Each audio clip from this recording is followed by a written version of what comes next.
It's obvious that if you made it to part 9 of Dr. Burisch's interview, you're serious about learning the truth about his involvement with the alien phenomenon. What if I told you that hidden within ordinary minerals lies a secret so profound it could rewrite the laws of biology and even reality itself? What you're about to hear has never been heard before from anyone who's come forward. Dan claims to uncovered anomalous electromagnetic activity linked to silicon oxides, emissions that carry information and can alter living cells. Was he on the verge of creating sentient life? That anomalous activity was ultimately tracked down to very unusual electromagnetic activity associated with silicon oxides. And we have since tracked that anomalous activity to any silicon oxides present in minerals. To wit, the activity is the presence of an emission of electromagnetic bundles containing information. We are presently attempting to further define the nature of that electromagnetic anomalous activity. But we have, in fact, determined that the activity is associated with cells within the terrestrial environment, and that they have effects upon cells in our terrestrial environment, up to and including modifying the genetic material of extant cells in our environment. Are you saying living cells? Yes. We have, together with these electromagnetic emissions that we have defined with relative precision to date to be specific varieties of what we termed as particles. We had to call them something. They're bundles of electromagnetic material, confined discrete bundles that we believe are possibly related to as far back as the ancient Pavitrakas of the Hindus, subtle matter particles, which could be imparted into our environment and affect changes.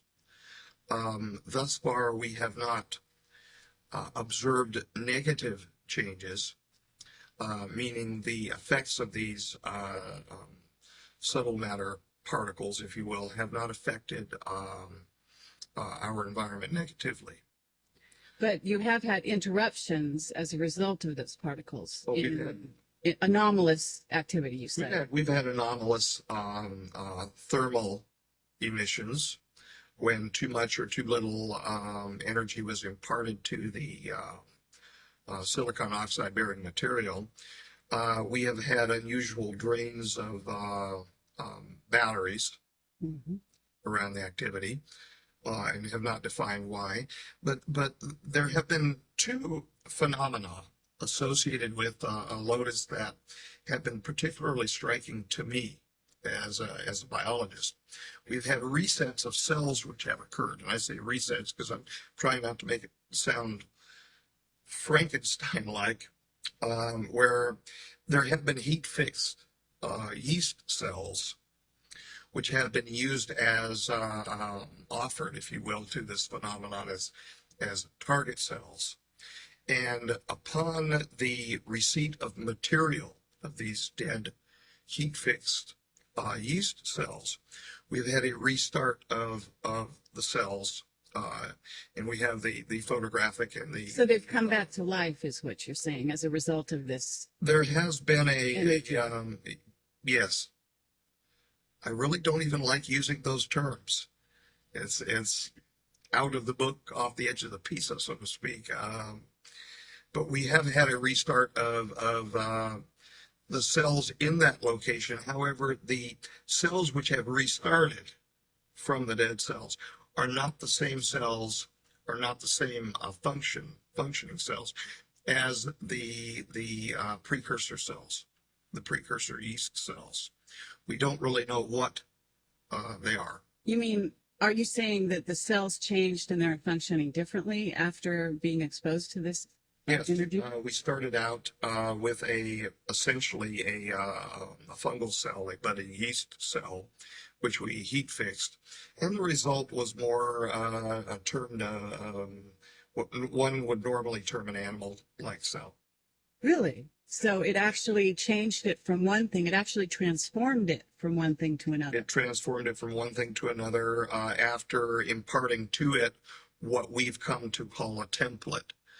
There And is is an actual imparting of DNA Oh, to the cell. So we're receiving DNA essentially across some sort of an electromagnetic barrier through these what we call portals, these emissions of electromagnetic energy that then impart further discrete bundles of electromagnetism to our environment. so We're attempting to understand it. We don't understand what we are truly looking at the moment. We've not fully defined the Lotus as a system. okay, but are the particles, are these the Ganesh particles that are coming through? We've defined three basic discrete varieties of particles that we've termed alpha, beta, and C-type particles. The A-type particles were nicknamed Ganesh particles. And that's what they are. They're nicknames. We had to call them something, so we called them Ganesh particles out of a historical deference, if you will, for the mover of obstacles. And we called the portals Shiva portals as an opening or a changing. These are the admission or emission centers, if you will, for these Ganesh particles. And then we have still another variety of particle, which we call Selkies. And Marcia actually named them. These are C-type particles. And they basically act as almost like crossing guards, which line the periphery of an electromagnetic stream that leaves these portals, and basically act as guards or guideways surrounding the Ganesh particles, giving them a pathway to a target. Now, the real question, I think, is how is the decision being made for a target? And we've identified on these Selkies what appear to be acoustic antennae.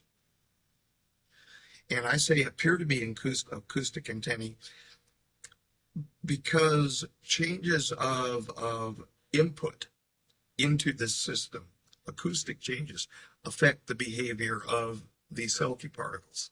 Sound. In other words, Yes. sound is affecting the Selkie particles, causing them to redirect the energy towards a target or away from a target? Causing them to redirect their positions, which confine an electromagnetic stream or a river, if you will, being emitted from these portals. And we've wondered what the portals are. They might be micro wormholes. We don't know right now. And these are nano-sized portals? No, these are microscopic sized, somewhere within the 20 to well, it'd be very transient up to 50, but around the 10 to 20 micrometer size. And so they're observable quite readily under a compound microscope if the conditions are held constant and if they are treated delicately. They're extremely transient phenomena. In other words, you don't have control over them. No. And in fact, we don't do any direct propagations anymore. The last direct propagation was done last November, and we received for the second time an anomalous growth of cells in the medium surrounding the crystal that we were using. We were using a quartz crystal because of the silicon oxide nature of the quartz crystal. And we received an anomalous growth of cells of unknown origin around the crystal. So we do not know where these cells were from. We've had that happen now twice, and we've determined that we're getting a little too good, if you will, at the science of propagating these portals, and we're possibly receiving a negative consequence as a result. In other words, those could actually be an alien life form. Indeed. Okay. Indeed, they could. Very interesting. They could be extraterrestrial. Cells, I mean, they're microscopic, right? So, right. I mean, we've received a mix of very unusual cells, which I was not able to cytologically type, and also cells which appeared nearly prosaic to our ocean here. Microscopic one-celled organisms, haptophytes. but they came out of nowhere. The material that we had provided to the experiment prohibited a cross-contamination, the ability for this to have been a cross-contamination. So they came from somewhere. They came from somewhere. Now, also, what we've done is a repeat of a very famous experiment called the Spallanzani experiment with beef broth, but we put a tweak on it, if you will. And the Spallanzani experiments were experiments designed to either prove or disprove the idea of spontaneous generation. And so the question is then begged, are we exhibiting spontaneous generation here? And I think that we have zero evidence that this is spontaneous generation. And allow me to explain why. The Spallanzani experiment that we repeated, we did it exactly the way the famous experiment was originally done, with beef broth that had been boiled, but we actually had it autoclaved, so that we had pressure and heat both acting on it, getting rid of all spore formers, everything that could have been present in there as a living organism. We left some open, some closed, and then we did a closed and an open experiment where we applied electricity and a silicon oxide bearing crystal to it. And in the case where we had the closed study done, we received the growth of cells in that closed study, which appeared to me to be neural cells and organized neural cells, to the point where we could actually tell morphologically that there was an ABAB pattern which was developing. I wouldn't say that I was in a panic, but Marcia is nodding her head rapidly off the camera. I was in a near panic to cease the study then and there so that we weren't accidentally producing something with sentience. Wow. Not my right. That would have been an abomination of some variety. I don't practice the tools of science devoid of moral considerations. Some nowadays, I think, have no problem, no compunction against that. I do. So the study was ceased immediately, and the cells were photographed. Yes, we have the photographs of them, but the study was ceased, and it was killed immediately. Okay, well, this is really kind of earth-shaking information that you've got here, and now that I'm getting it in a way that I understand, it makes it very clear. Wow. But Thank you, Dan. Unfortunately, Dan Burisch is no longer with us for further studying. So, what was he truly looking at? Electromagnetic bundles that rewrite DNA, portals emitting unknown particles, cells resurrected, or reborn as something entirely new. Dan claimed they stopped their experiments, not because they failed, but because they succeeded too well. Was this spontaneous generation? one can't help but ask themselves what's possible with our mortality, if what he said was true. One thing is certain, the boundary between life and non-life may not be as solid as we think. And the real question is, what happens when we cross it? If you enjoyed this interview, please subscribe to my channel for more content into the UFO and alien phenomena.